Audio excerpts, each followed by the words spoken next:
নমস্কার বন্ধুরা, মিষ্টি অ্যান্ড মমস কিচেন চ্যানেলে আপনাদের সবাইকে স্বাগত জানাই। আজকে বাড়িতে দুজনে ছিলাম, বেশি কিছু রান্না করতে ইচ্ছাই করছিল না। এমন সময় হঠাৎই 11টার দিকে বাড়িতে একটা গেস্ট চলে এলো। তো আমরা একটু সকালবেলা একটুখানি পাস্তা বানিয়ে খেয়ে নিয়েছিলাম।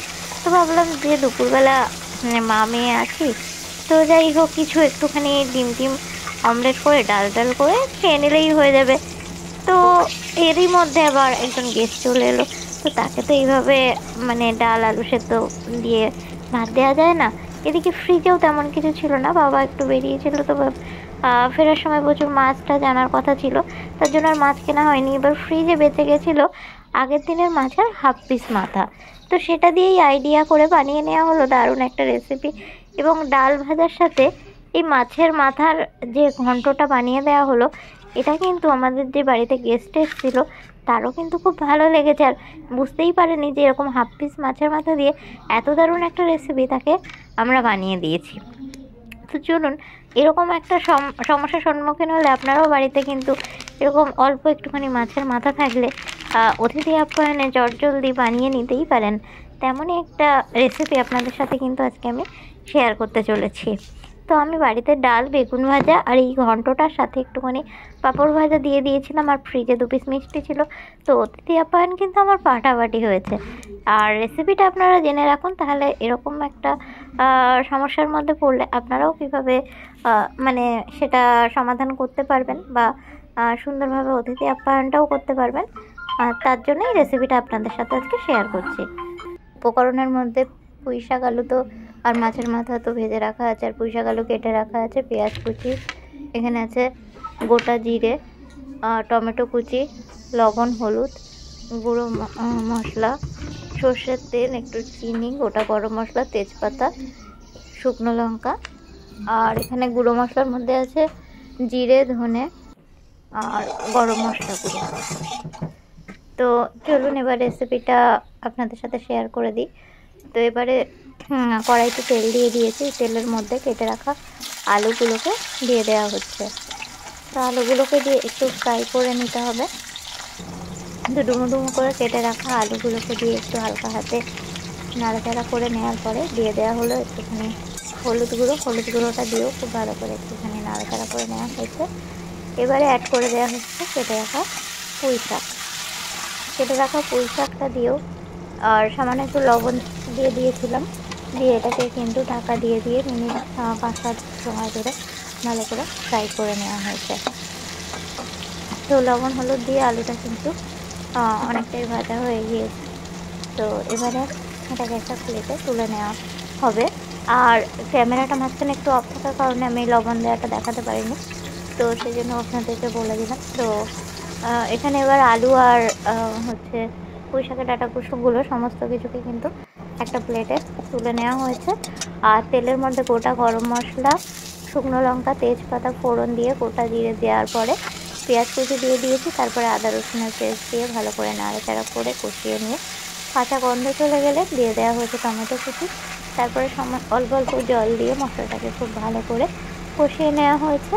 তারপরে দিয়ে দেওয়া হলো একটুখানি লঙ্কা গুঁড়ো, জিরে গুঁড়ো, ধনে গুঁড়ো, আর একটুখানি সামান্য চিনি দেওয়া হয়েছে কালারের জন্য।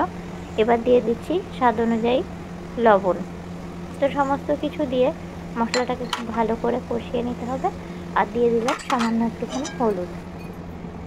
দেখুন সব কিছু দিয়ে মশলাটাকে ভালোভাবে কষিয়ে নেওয়ার পরে চিড়ে রাখা কাঁচা লঙ্কা দিয়ে দিলাম, দিয়ে মশলাটাকে আবারও একটু ভালো করে মিক্সড করে নেওয়া হয়েছে।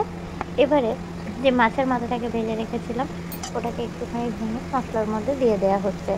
এবার এটাকেও কিন্তু একটু মশলার সাথে ভালো করে কষিয়ে নেওয়া হবে। তো হালকা হাতে কিন্তু একটু ভেঙে নিয়েছি, আর এটাকেও মশলার সাথে সুন্দর করে কষিয়ে নেওয়া হলো। তো মাথাটাকে দিয়ে ভালোভাবে মশলার সাথে কষিয়ে নেওয়ার পরে ভেজে রাখা পুঁই শাক আলুটাকে এর মধ্যে দিয়ে দেওয়া হলো। এবারে এটাকেও খুব ভালো করে মিক্স করে একটুখানি কষিয়ে নিতে হবে 2-5 মিনিট, একটু হাই টু মিডিয়াম ফ্লেমে একটু বেশ ভালোভাবে নাড়াচাড়া করে কষিয়ে নিয়েছি।